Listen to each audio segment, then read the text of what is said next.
Ang malayong duke ng Castle Aberlin.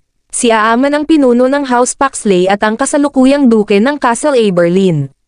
Sa kabila ng kanyang cool at malayong harapan, inilalagay niya ang kanyang mga kamag-anak sa lahat ng bagay at gagawin ang lahat para sa kanila.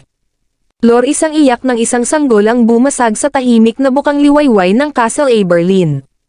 Sa wakas ay nagkaroon ng tagapagmana si House Paxley, ang pinakamakapangyarihan at maimpluwensyang duchy sa Monian Empire.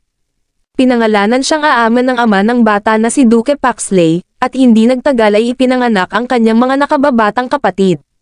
Ngunit bilang panganay na anak na lalaki at tagapagmana ng pamilya, si Aaman ay napapailalim sa mas mahigpit na disiplina mula pa noong kanyang pagkabata.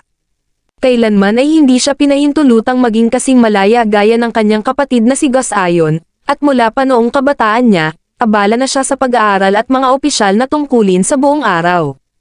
Hindi lamang natutunan ni Aaman ang mga bagay na kailangan para sa isang normal na maharlika. Ang kanyang ama na si Duke Paxley ay palihim ding itinuro sa kanya ang spell na ipinasa lamang sa mga direktang inapo ng pamilya. Ito ay isang mapanlinlang, walang awa na spell na pumatay ng mga tao ng hindi tapat o marangal.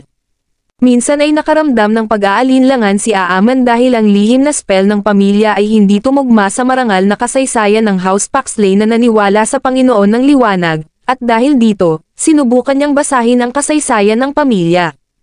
Gayunpaman, hindi siya pinahintulutan ng tadhana na makahanap ng anumang sagot. Ang taon ng si Aaman ay tumuntong lamang sa 18, ang kanyang ama na may malaking pag-asa para sa kanya ay nawala kasama ang kanyang ina sa isang sandstorm habang bumibisita sa altar. Matapos ang ipinapalagay na kamatayan ng kanyang ama, kinailangan ni Aaman na pasanin ang mabibigat na responsibilidad ng pamilya bilang batang tagapagmana at maging pinuno ng bahay Paxley. Nagpakita si Aaman ng antas